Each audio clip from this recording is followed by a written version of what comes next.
Olá, meu nome é Nelson Cavalcante e hoje nós vamos dar prosseguimento ao estudo de eletrostática para o nono ano. Agora nós vamos falar sobre as grandezas elétricas.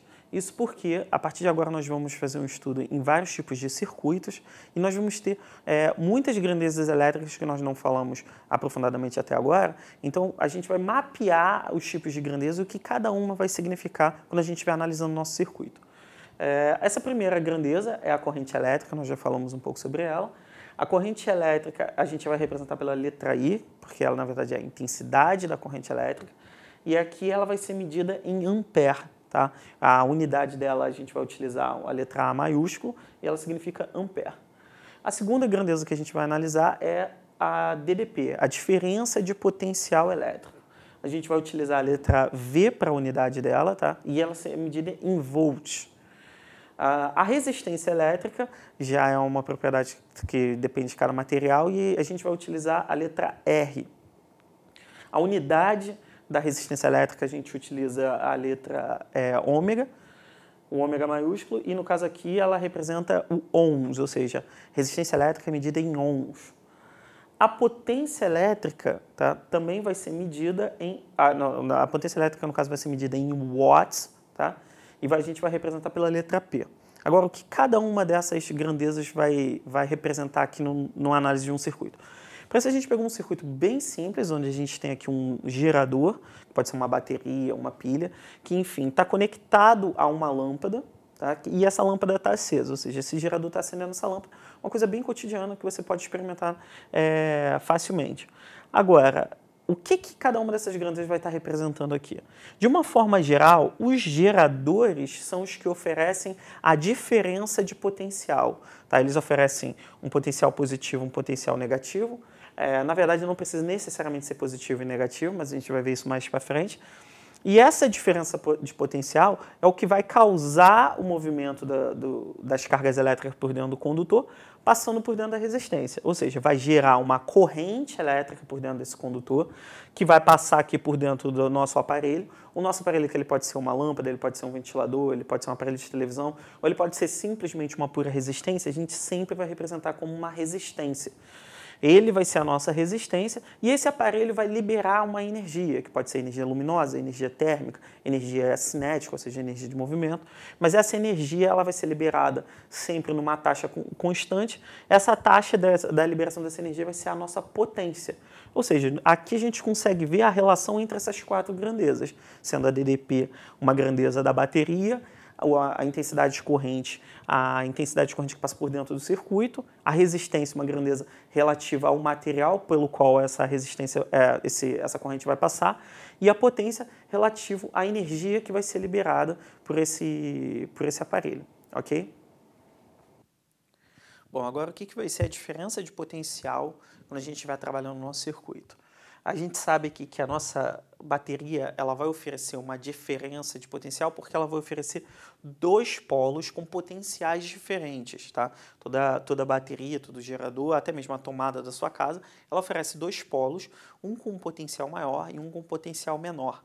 E exatamente, a gente vai estar interessado exatamente na diferença desses potenciais. Isso porque o elétron, por ser negativo, ele vai ter uma tendência natural de sair se afastar do polo negativo, do potencial mais baixo, e ir para o potencial mais alto, que é o polo positivo. E a gente sabe que isso vai ser dado através do circuito, mas principalmente porque nós utilizamos o condutor. Porque nós já vimos que o condutor ele mantém de forma constante o potencial. Ou seja, o potencial que a gente tiver aqui nesse polo da bateria, seja ele 50 volts, 100 volts, ele vai ser constante ao longo desse circuito até a entrada aqui do nosso resistor. Ou seja, basicamente esse potencial está sendo levado para cá. A gente tem aqui o mesmo potencial, a gente tem um potencial positivo, enquanto aqui nesse polo a gente vai ter um potencial negativo. Isso vai fazer com que os elétrons, as cargas, fluam por dentro desse condutor, por dentro desse resistor. E ao fluir por dentro desse resistor, essa energia que os elétrons, que as cargas teriam devido à diferença de potencial, vai ser perdida através de ou energia térmica, ou energia luminosa, ou energia cinética, dependendo da natureza desse resistor. Nesse caso aqui, uma lâmpada ele vai perder através de energia luminosa e um pouquinho de energia térmica. Mas uma analogia que você pode fazer para entender isso é uma analogia do seguinte: a gente sabe que os elétrons têm uma capacidade de circular com facilidade por dentro do nosso circuito, como se aqui a gente fez uma analogia como se esses elétrons estivessem em cima de carrinhos que podem circular livremente sem atrito. E o que o gerador faz, o que a nossa bateria, o que a nossa tomada faz, é pegar essa linha desse condutor e fazer uma diferença de patamares, ou seja, criar um patamar mais alto, um patamar mais baixo, e a gente sabe que naturalmente, quando a gente coloca um carrinho sobre um patamar mais alto para um patamar mais baixo, por causa da gravidade, ele vai fluir naturalmente. Então a gente faz essa analogia porque é uma coisa muito parecida. Os elétrons vão fluir naturalmente exatamente desse patamar maior para esse patamar menor. Sendo esse patamar maior o ponto que tem maior energia elétrica, esse patamar menor, onde tem menor energia elétrica. Aí aqui, por uma questão de carga, o ponto que vai ter maior energia elétrica para o elétron, que é negativo, é o potencial negativo. E o ponto que vai ter menor energia elétrica para o elétron é o potencial positivo. Por isso que eu botei aqui a carga, não confundir quando a gente estiver falando do maior patamar para o menor patamar, tá? Porque vai ter uma inversão aqui dos potenciais. Então a gente pode imaginar que a função do gerador é criar essa diferença entre patamares para que os elétrons espontaneamente fluam desse potencial para esse potencial. E sendo aqui no meio, o momento dessa movimentação aqui, vai ter movimentação das cargas ao longo de todo o circuito, mas aqui é onde vai ter essa perda de energia, vai ser exatamente no resistor, onde o elétron vai perder essa energia. De que forma? Aí isso vai depender da natureza desse resistor, tanto de forma térmica, como luminosa, como cinética. Ok? Agora nós vamos falar sobre a resistência elétrica. A gente vai definir resistência elétrica como capacidade de um corpo se opor à corrente elétrica, ou seja, é a capacidade que um corpo tem de oferecer uma certa dificuldade para que o elétron flua por dentro dele. Nós já vimos que certos materiais são maus condutores.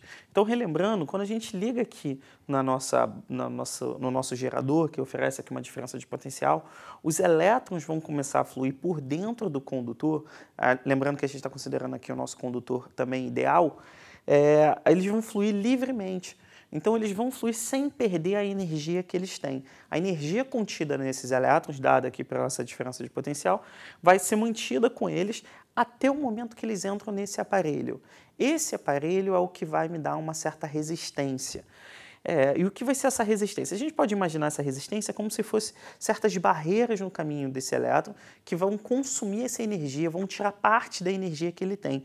Então o elétron vai chegar aqui ao final do aparelho com bem menos energia do que ele tinha e vai sobrar para a pilha, como nós já falamos, repor essa energia para esse elétron para que ele volte a circular pelo aparelho.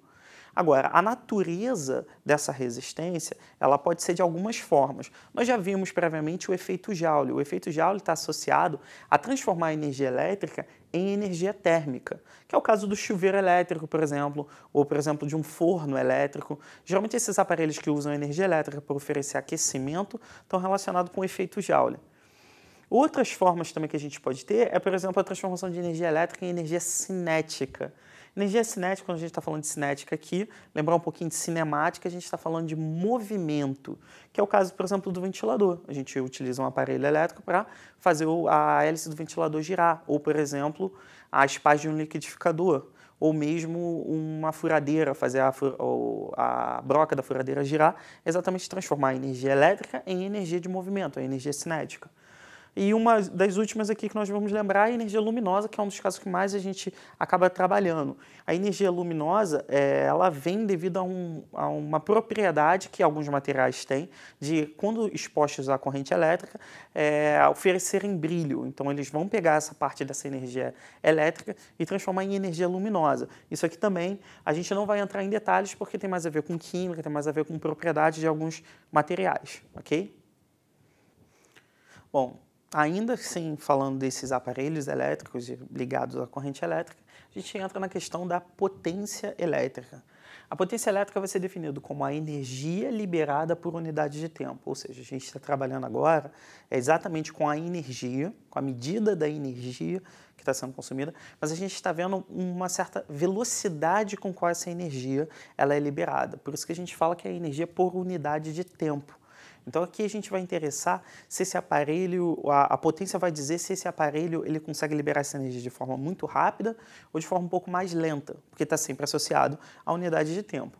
Aqui, mais uma vez, nesses mesmos aparelhos que nós já falamos, a gente vai ter a liberação de energia térmica, a gente vai ter a liberação de energia cinética, energia luminosa. E aqui a gente pode trazer bem próximo para os nossos casos do dia a dia a associação do que a gente está falando quando a gente fala de potência elétrica. É bem comum você comprar um aparelho e analisar a potência desse aparelho, por exemplo, num chuveiro, para saber se ele consegue aquecer bem a água. Isso por quê? Porque por mais que ele ofereça um aquecimento, devido à vazão da água, ou seja, devido ao fato de que a água está sempre fluindo pelo chuveiro, entrando cada vez mais, água gelada e saindo sempre, ficando brevemente aqui por dentro em contato com o aparelho, esse aparelho ele tem que conseguir liberar essa energia térmica, ou seja, aquecer a água de forma muito rápida. Então, quanto maior for a potência desse aparelho, mais rápido ele consegue, melhor ele consegue aquecer essa água. A mesma coisa acontece com a energia cinética aqui. No caso do ventilador, a gente sabe que um ventilador mais potente é um ventilador que as pás giram com alta velocidade, produz um vento muito maior do que um ventilador com baixa velocidade. A mesma coisa acontece com potência de lâmpada, potência luminosa, ou seja, a gente vai ter uma lâmpada que brilha muito mais, é uma lâmpada que tem uma potência muito alta. Agora, mais uma vez, a gente tem que lembrar de onde vem essa energia, exatamente dessa energia que os elétrons perdem ao passarem pelo aparelho devido aos efeitos resistivos, ou seja, os elétrons chegam com uma energia e passam pelo aparelho. Aqui a gente já consegue perceber que tem uma relação intrínseca aqui entre a resistência, a corrente, porque se a gente tiver uma corrente aqui vai alterar a nossa potência dependendo do tipo de corrente que a gente tiver e automaticamente também da DDP, porque já que desde o começo dos nossos exemplos a gente sempre fala que é a fonte geradora que produz essa corrente elétrica, se a gente tiver fontes geradoras diferentes, a gente vai ter potências diferentes.